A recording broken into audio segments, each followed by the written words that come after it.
Comic books as a whole are known for being wild and colorful. You know, part of the exuberance is just due to all the little doodads and, the whatchamacallits that often move a story forward or serve to just heighten the excitement of a battle. Now, although all these weapons are intrinsically useful, not all of them are created equal. Some are just way more powerful and inherently scary than others. What is going on, all you nerdy folk out there? My name is Jack, and welcome to part 2 of Top 10 Scary Marvel Weapons. If you haven't seen part 1 yet, don't worry, there aren't really any ways to spoil anything for you, but I highly recommend you check it out at some point so you know exactly what weapons we talked about before. Let's just jump on into today's list, guys.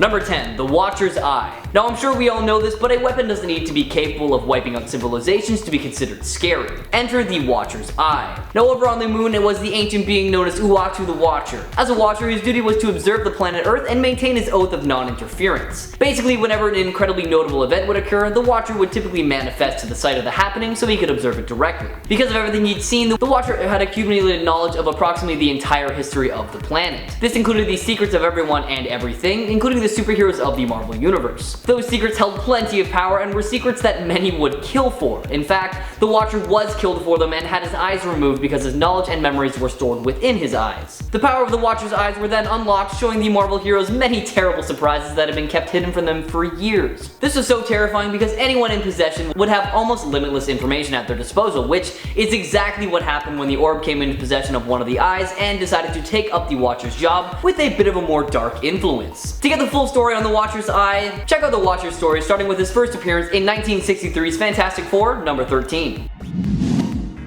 Number 9, the Phoenix Gun. Created by Beast, the Phoenix Gun is honestly exactly what it sounds like. It is a Phoenix Force powered gun. Now, what is the Phoenix Force, you ask? Well, the Phoenix Force is one of the oldest known cosmic entities around, representing life that had not been born yet, as well as the forces of creation and destruction. The Phoenix Force is an immortal, indestructible, and immutable manifestation of the prime universal force of life. It is the nexus of all psionic energy, which does, has, and will ever exist in all realities of the Omniverse. Now, it is perhaps the most powerful cosmic energy in all of the Marvel Universe. Its raw strength has been known to wipe out entire solar systems and is responsible for the mass genocide of a countless number of planets. Now, imagine all of that power and energy packed into a single bullet.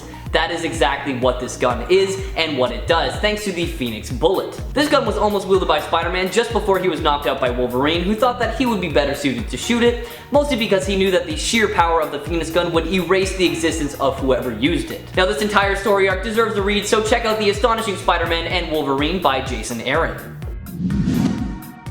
Number 8, Wand of WATOOMB. The magical artifact created by none other than WATOOMB. There are said to be 6 of them scattered across the dimensions, each bearing the same name and same powers. Each wand is controlled by the mere thoughts of its user, primarily for enhancing, multiplying, gathering, focusing, and redirecting mystical energies. They can be used to block mystical attacks and use the energy absorbed to either heal the wielder, unleash a damaging blast, or erect a defensive barrier. They can also be used to control the elements, open portals to other dimensions, and allow the wielder to scry any person, place, or thing they're familiar with. In the modern age, the wands have been wielded by Doctor Strange, Tony Stark, Yondu, and Victor Von Doom, all using them to either fix or eliminate depending on their alignment, you know? The Wand of WATOOMB also appeared in the MCU in Doctor Strange, where Wong uses it during the final fight in Hong Kong. Check it out for yourself in its first appearance in 1965's Amazing Spider-Man Annual number 2, or why not just rewatch Doctor Strange to see it in action on the big screen.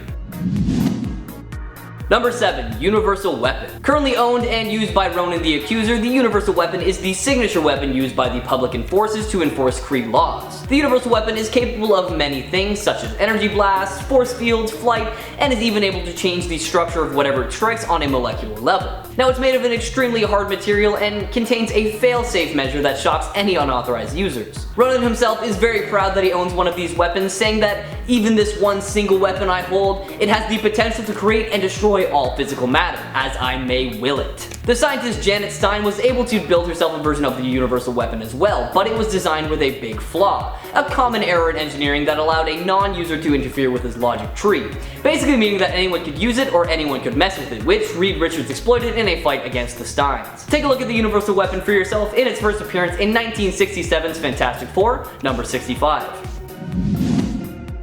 Number 6. MAGIK'S Soul Sword. The Soul Sword was created by Ilyana Rasputina during the period in which she was trapped in a limbo dimension ruled by Belasco. She magically caused her own life force energy to manifest before her, and once this happened, she cast her hand into the Eldritch energy and drew from it the Soul Sword, a rather simple looking blade at first. However, it began to develop intricate designs and forms the more Ileana used it, also becoming more powerful with each use. You can use it as a physical weapon if you want, but its main use is to disrupt magical spells and beings, usually permanently. It was accompanied by armor covering magic left shoulder, chest, and arm as well. Control of the Soul Sword seems to guarantee mastery over Limbo, but its full power could only be accessed by Magic herself. Its full arsenal of powers includes the ability to strike mainly the supernatural and ethereal, spell breaking and countering, armor and weapon summoning, and augmentation magic. Other known users of the Soul Sword are Kitty Pryde, Colossus, and Nightcrawler, with a few others thrown in there too. However, like I said, no one can access the full capabilities of it other than Magic herself. Check out the sword for yourself, starting with its first appearance in 1983's Uncanny X-Men number 171. Number 5. The Crimson Gem of CYTTORAK. Many millennia ago, the Octessants, the 8 mighty beings of magical power, found themselves arguing about who was the strongest. Attempting to end the debate, they made a wager that would be known as the Wager of Octessants, where they each put a fragment of their impressive power into a totem and established that the first mortal to come into contact with each being's respective item would turn into an exemplar and become the living embodiment of that power. CYTTORAK created his gem, but he cheated in the wager. He opted to make avatars before the wager went underway, and his avatar was none other than Cain Marko. Transforming into the Juggernaut, Cain Marko became one of the strongest villains on Earth. However, the gem works for anyone who touches it, turning an individual into an unstoppable force. Yet for all the power someone acquires when they become the Juggernaut, it's only a fraction of CYTTORAK's might. That might sound like a bit of a letdown, but it has been stated that if used differently, the tiny bit of power that the gem bequeaths is enough to control the fabric of the universe. Still, with that tiny fraction of power, Juggernaut is basically indestructible, with the only thing that's really able to harm him being psychic or telepathic powers. Check out this gem for yourself in its first appearance in 1965's X-Men number 12.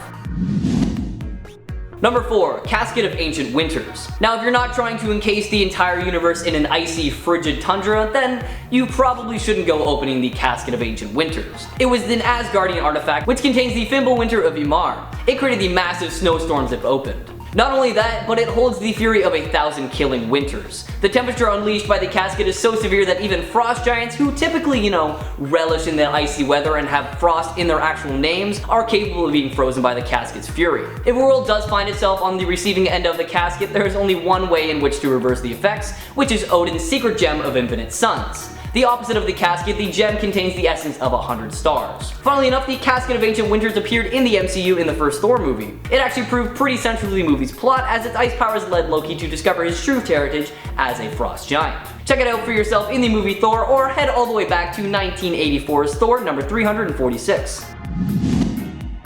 Number 3. The Star Brand. The asteroid bearing the power of the Star Brand was called to Earth 66 million years ago before the present day, with the impact causing a mass extinction that wiped out the majority of life on the planet, including the dinosaurs. The Star Brand then transferred itself to a lasting T-Rex, which used its power to defend the planet from those who would threaten it. It did take a little bit, but the T-Rex eventually perished and a mystical oasis called the Garden grew over its resting place. 65 million years later, the Garden was destroyed when the Star Brand claimed the prehistoric human Vin as its second host. Eventually, the hero Quasar came to the new universe while lost in a trek through alternate realities. Ken Connell had passed the brand onto a US Air Force pilot who Quasar found and convinced to give him the brand. He used his power to return to Earth 616, but he accidentally brought Earth 148,611 with him. Skip ahead a tiny bit, and after a conflict between warring factions vying for control of the brand, the Living Tribunal declared the brand to be a threat to the universal order. He then sealed that Earth off behind an impenetrable barrier so that the brand could never interact with the rest of the universe. This is a power that you should definitely check out for yourself, because not seeing in action doesn't do it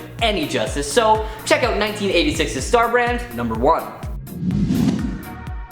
Number 2, the Ultimate Nullifier. One of the most powerful weapons in comic books, the Ultimate Nullifier's abilities are terrifying. Its power is so great that in the right circumstances, whoever used the Ultimate Nullifier could take on Thanos, even if the Mad Titan was wielding the Infinity Gauntlet. Such a battle would likely destroy all reality, but hey, a win is a win, right? So what makes the Ultimate Nullifier so frightening? Well, it can actually eliminate anything from existence, and I mean literally anything. It can destroy anyone or even destroy something abstract like multiple timelines. The only prerequisite is that the user has to have sufficient intellect and willpower to use it. If the user's will is not strong enough, they'll be destroyed along with their intended target and probably the rest of the universe. When Galactus first appeared to devour the Earth, the Watcher broke his oath of non-interference and assisted the Fantastic Four by providing them with the Nullifier's location. The Fantastic Four then hunted down the tiny device, and Reed Richards then used it to scare Galactus away from the planet. Interestingly enough, there might actually be two ultimate nullifiers in existence, as the one held by Titus is remarked as being assembled in accordance with the information deciphered from a Regillian recorder, and is referred to as an ultimate nullifier instead of the ultimate nullifier. Check out this ultimate weapon for yourself in its first appearance in 1966's Fantastic Four, number 50. Number 1. The Heart of the Universe. While the Infinity Gauntlet and its gems might give the wielder control over space, time, power, etc., even the fabled glove is no match for the Heart of the Universe. An object of literally infinite proportions, anyone who manages to possess it will in turn become the supreme being of the Marvel Universe. This means that they'll become even mightier than beings like the One Above All, who is literally God, and the Fulcrum. Created by Marvel's supreme being in an effort to correct an original imbalance in the fundamental nature of the Marvel Universe, there's really nothing in the entire Marvel Universe that even comes close to its power. Now, aside from an alternate Thanos, the only individuals who find the Heart of the Universe was an alien race called the Celestial Order, who wanted to use the Heart's power to enforce their will on creation. Of course, it didn't pan out for the Celestial Order, but that hasn't stopped one or two folks from trying to harness the Heart's amazing power. While we have not seen the object in the mainstream Marvel Universe, there have been hints that it's out there somewhere just waiting to be found. Check out the Heart of the Universe for yourself in its first appearance in 2003's Marvel Universe: The End, number 2. That'll be it for this video, everyone. If you think I've still missed some of the most powerful weapons in the Marvel Universe, let us know in the comments below, and maybe we'll throw together a part 3 for you. If you haven't already, subscribe to Top 10 Nerd to stay up to date on all things nerdy, and while you're at it, why not ring that notification bell so you know whenever we upload a video. As always, my name is Jack. Thank you guys so much for watching, and make sure to stay nerdy, my friends.